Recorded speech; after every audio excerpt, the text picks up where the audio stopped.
Good evening, ladies and gentlemen. I'm Chen Kongwei from Group 7. Today, we're going to present to you on our group assignments on economic. And we have Group 7, we have the team member from Kuo Ling Xuan and Ma Ming Jun.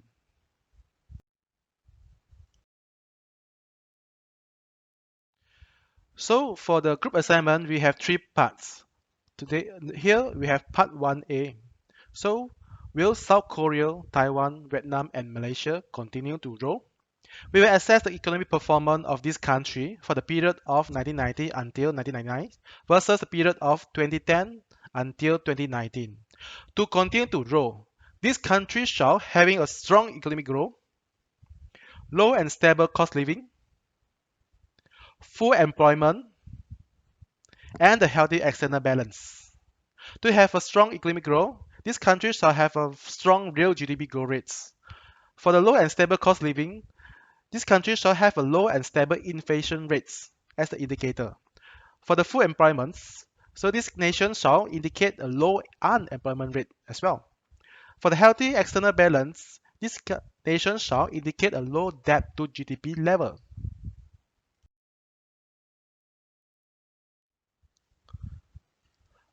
Okay, first one, strong GDP growth rates.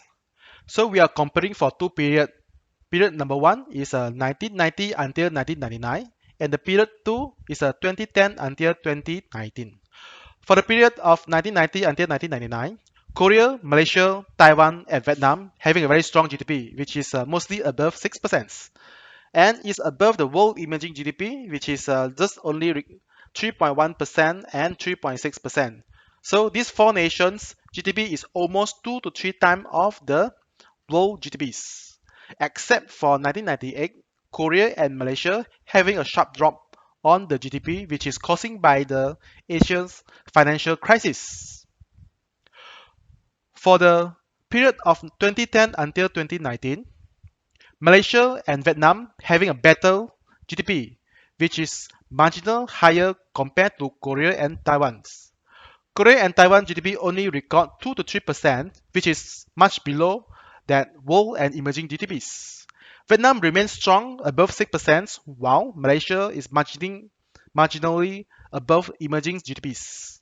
So we can summarize here over here is on the period of 1990 until 99, Korea, Malaysia, Taiwan, and Vietnam having a very strong GDP growth rates.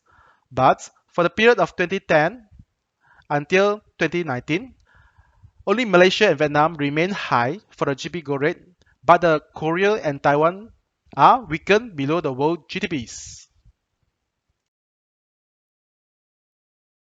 And I'll be talking about inflation rate for two period 1990 to 1999 and 2010 to 2019.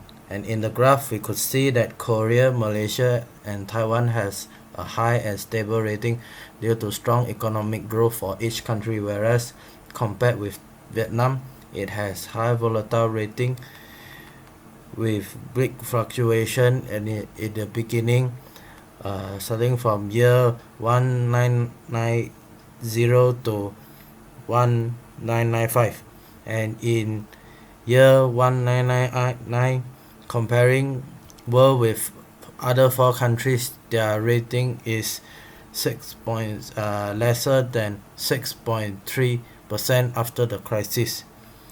And coming to year 2010 to 2019, Vietnam rate remain volatile and its marginal rate is higher than others, including world rating. This may be due to drastic change of development in the country. Korea, Malaysia, Taiwan has low and stable, which their average is below 3%, comparatively lesser than the world rating. Taiwan inflation rate is less than 1%. This is due to slow and weak economic growth in the country. And to conclude that, 1990 and to 1999, Korea, Malaysia, Taiwan marginal is high but stable, except for Vietnam. it remains volatile, and 2010 to 2019 Korea, Malaysia, Taiwan has low and stable rate, uh, and Vietnam remain volatile but slowly improving. And then I'll be continuing presenting on the next slide, unemployment rate.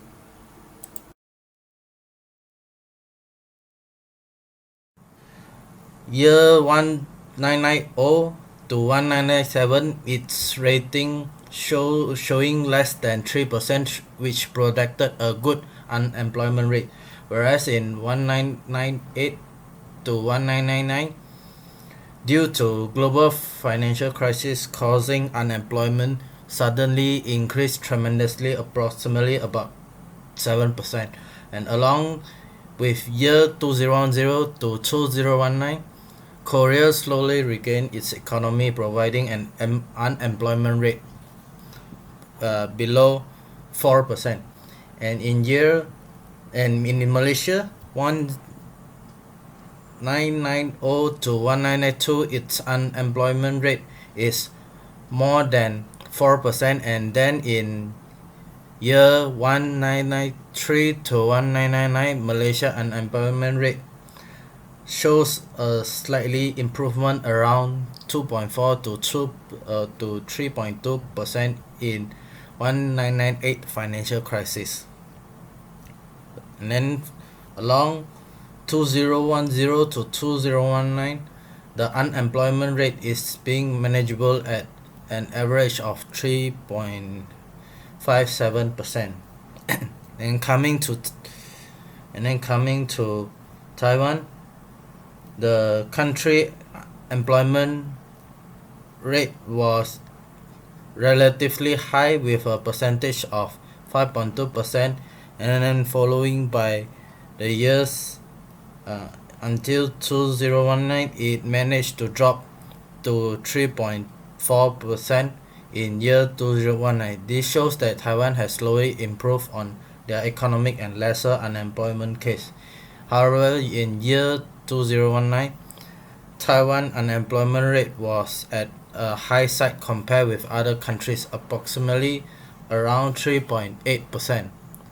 And now we are talking on Vietnam, and in Vietnam, unemployment rate is poor during 1990 to 1999, but it slowly improves from 12.3% to 6.7% in year 1999, and in period 2010 to 2019, the unemployment rate of the country managed to decrease to 2.1% in year 2014.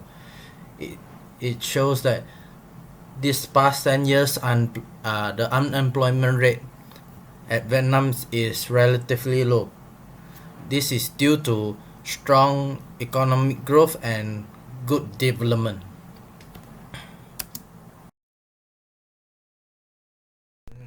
Ladies and gentlemen, my name is Colin Christian, and for my part, I will be presenting for the debt to GDP ratio. So we will be comparing for four countries, which is Korea, Malaysia, Taiwan, and Vietnam, to compare whether which country is going to roll in future. So for first one, which is South Korea, we can see that South Korea and Taiwan, from the graph, is remaining the lowest debt to GDP ratio, which is lesser than 20%, but it's slowly increasing from years to years. For example, which is Korea from 12.9% and successfully increased until 16.2% in 1999, while for Taiwan, which is the lowest rate compared to these four countries, which is 4.49%, and successfully increasing from years to years steadily until it highest to 15.86% in 1997, while lowest back to 13.38% in 1999. So among for the Malaysia, it contains the highest debt to GDP ratio, which is 74.1%, which is the highest compared with these four countries, but it successfully lowers its GDP debt to GDP rate from years to year until successfully maintained until about 29.6%. So the Malaysia improved from 74% down to 35%. And for the Vietnam, as our research, we unable to get any data available for Vietnam and emerging Asia's for the period.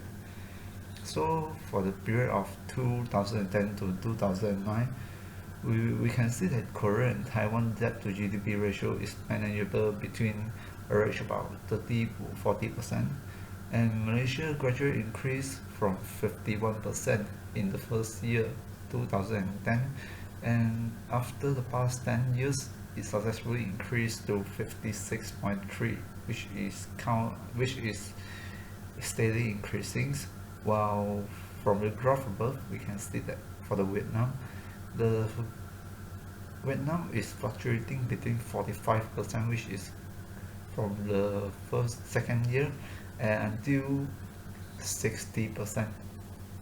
It fluctuates between 45 to 60, and from the graph we can see that compared to these four countries, Malaysia and Vietnam remain the highest compared to emerging and developed Asia. So for this part, we can conclude that for the period of 1990 to 1999, the Korea and Taiwan remain low and stable debt level, while Malaysia is significantly improvement. And for the period of 2010 to 2009, Korea and Taiwan remain low and stable, which is below 40%, while Malaysia and Vietnam is happen in high side, which is having the high debt to GDP ratio versus the emerging Asia markets. Thank you. For the part 1A, we can conclude that Vietnam having a strong GDP followed by Malaysia, where they are the development nations. For the South Korea and Taiwan, they are far behind and stagnant around 2 to 3%. For the inflation rates, South Korea and Taiwan having an extremely low and stable inflation rates, and Malaysia at the acceptable levels. But the inflation rate for the Vietnam is volatile for two periods. For the unemployment rates, Vietnam having a lowest unemployment rate, followed by Malaysia and South Korea, which is around 4%. Taiwan is having a concerns on the high employment rates for the second periods, which is 2010 until 2019. For the debt to GDP ratio, South Korea and Taiwan is having a low and stable debt to GDP level, but is almost double up during periods of 2010 until 2019. Malaysia improved significantly on the debt to GDP for the period of 1990 until 1999, but worsened to more than 50% recently. Vietnam for the period 2 is above 50%, which is they are having a strong growth on the economy. So, based on these four factors, we can conclude that Vietnam will be continue grow for the next 5 years, but Vietnam shall sustain a low inflation rates and reduce the debt to GDP level to have better economic indicator for next developments.